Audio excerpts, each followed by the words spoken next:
Bonjour tout le monde et bienvenue en ce beau lundi, 27 septembre. Alors, c'est un lundi de la 26e semaine du temps ordinaire. Alors, je ne sais pas comment ça résonne en vous dans la liturgie de temps ordinaire. C'est quand même un temps qui est spécial pour un chrétien. Parce que le temps ordinaire, dans nos liturgies, dans le mot ordinaire, il y a l'idée d'ordre. C'est le temps de mettre de l'ordre, en fin de compte, au quotidien de nos vies.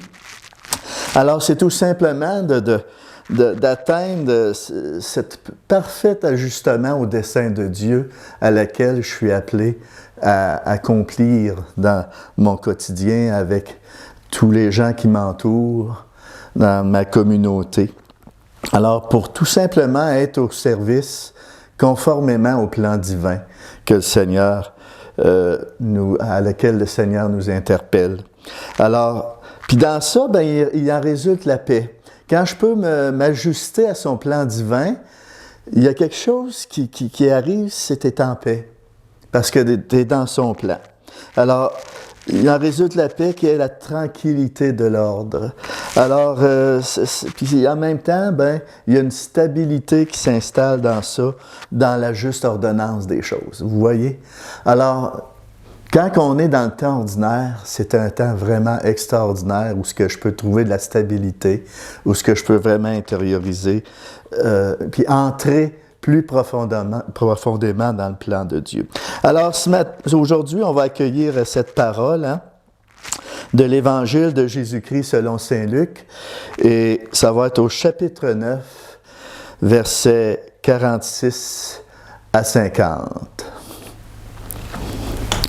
Le Seigneur soit avec vous et avec votre esprit. Lecture de l'Évangile de Jésus-Christ selon saint Luc. Gloire à toi, Seigneur Jésus.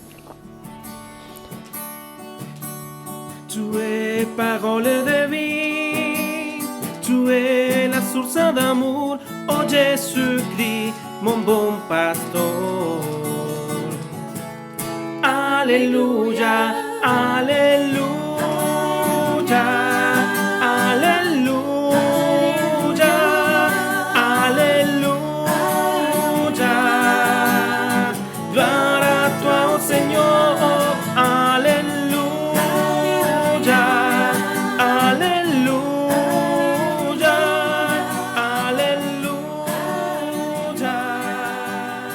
Gloire à toi, oh Seigneur. En ce temps-là, une discussion survint entre les disciples pour savoir qui parmi eux était le plus grand. Mais Jésus, sachant quelle discussion occupait leur cœur, prit un enfant, le plaça à côté de lui et leur dit, « Celui qui accueille en mon nom cet enfant, il m'accueille moi. Et celui qui m'accueille, accueille celui qui m'a envoyé.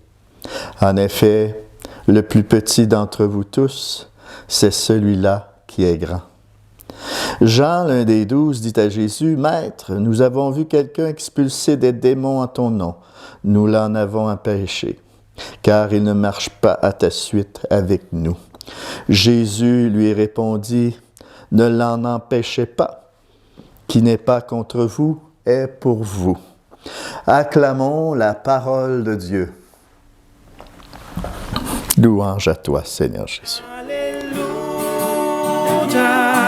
alléluia, alléluia. Gloire à toi, oh Seigneur, alléluia, alléluia, alléluia. Gloire à toi, oh Seigneur. On voit dans cette parole quelque chose d'éclairant. Jésus, vous nous amenez dans quelque chose de différent de ce que l'Esprit du monde peut nous montrer, nous enligner. Alors, le cœur de l'être humain, c'est la source, le lieu des plus grands désirs, des plus beaux projets, des projets les plus nobles. Mais aussi, ça peut être le lieu où les pensées sont contraires à celles de l'Évangile. On on n'est pas... ça fait partie de nos imperfections. Et puis, ces pensées contraires à l'Évangile peuvent surgir aussi dans mon cœur. Alors, Jésus, à ce moment-là, à travers... Bon, Saint Luc nous dit, hein, il vient nous dire, le Christ, qui est le plus grand? Qui est le plus grand? Parce que c'était le débat que les apôtres avaient entre eux pour savoir qui était le plus grand.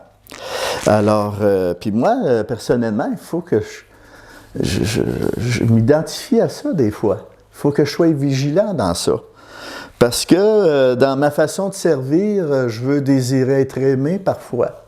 Hein? Je veux me faire aimer. Et puis, je suis sûr que à quelques reprises, je veux faire passer mes belles idées. Hein? Je veux les imposer. Alors, dans chacun de nos cœurs, il y a ce combat-là. Et puis, c'est un combat qu'on a à livrer à chaque jour. Alors, qu'est-ce que Jésus nous propose là-dedans? Au risque de nous troubler, Jésus nous indique une fois de plus que les valeurs du royaume ne sont pas celles du monde dans lequel on est placé. Hein? Alors, il y a toute une mentalité nouvelle que Jésus nous apporte dans ça. Puis lui, le Fils, hein? Jésus lui-même, n'hésite pas à se comparer à un enfant dans ça. Et lui-même veut se reproduire en nous. Il s'identifie à un enfant quand même à travers ça. C'est-à-dire à un être qui n'a pas de prétention, mais au contraire qui trouve toute sa vie, sa joie dans un état de dépendance envers son Père. C'est ça que Jésus vient nous montrer dans cette parole, puis c'est cette aptitude qu'il veut nous donner aujourd'hui. Quelle attitude de Jésus que je veux aller chercher aujourd'hui? Alors, c'est cet état de fils, d'enfant de Dieu que je suis appelé à être, m'identifier à cet enfant-là, c'est-à-dire de mettre toute ma confiance dans le plan divin que le Seigneur a pour moi, de mettre toute ma confiance en ce Père du ciel qui pourvoit à mes besoins, d'avoir cet état de dépendance. Puis ça peut être déstabilisant pour bien du monde. Alors, hein, la joie du Fils, c'est d'être tout à son Père. C'est ça que Jésus veut nous montrer, puis qui veut qu'on applique dans nos vies de tous les jours. N'est-ce pas là, en fin de compte, notre identité évangélique? Hein? C'est notre identité propre pour rentrer dans cette joie, dans cette paix, de se savoir aimer du Père, de l'expérimenter à chaque jour. Puis Jésus, ça, il nous l'a révélé dans toutes les pages de l'Évangile. Il nous l'a révélé en parole, il nous l'a révélé en acte. Jésus a vraiment vécu un enfant du Père. C'est là-dessus qu'aujourd'hui, il faut méditer là-dessus. Faire confiance au Père dans tous les projets pastoraux qu'on peut accomplir, c'est ainsi. Dans mes devoirs de père de famille, dans mes devoirs hein? Alors, je me laisse guider par ce Père qui va tout me donner en conséquence de cet appel que j'ai. Alors, retrouver cette identité d'enfant de Dieu. Alors, c'est aussi passer d'une vie pour Dieu à une vie à partir de Dieu, parce que tout dépend du Père. Hein? De ce regard que j'ai, cette confiance que j'ai envers le Père. Alors voilà, c'est à partir de l'Esprit Saint aussi, à partir de Dieu, tout accomplir à partir de lui. Des fois, on dit « Ah, je vais faire ça pour le Seigneur ».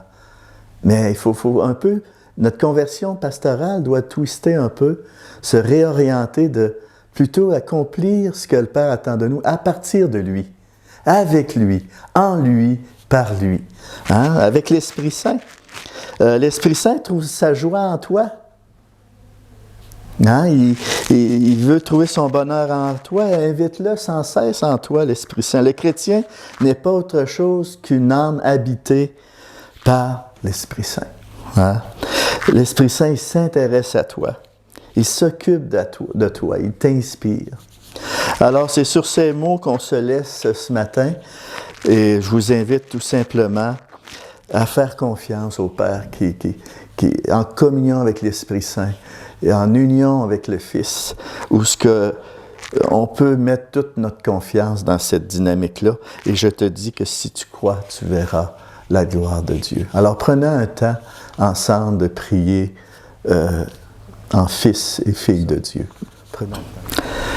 Seigneur Jésus, que nos cœurs puissent toujours demeurer dans cette petitesse du cœur d'enfant, afin d'être libérés de tout orgueil et devenir de simples serviteurs de la parole. Accorde-nous de vraiment tisser des liens avec chacun et chacune d'entre nous pour abattre les préjugés et tous puissent vraiment se reconnaître enfants de Dieu. Amen. Alléluia. Et je vous bénis en ce beau jour. Que le Père vous accompagne toujours, le Père, le Fils et le Saint-Esprit. Amen. Allez et demeurez dans la paix du Christ.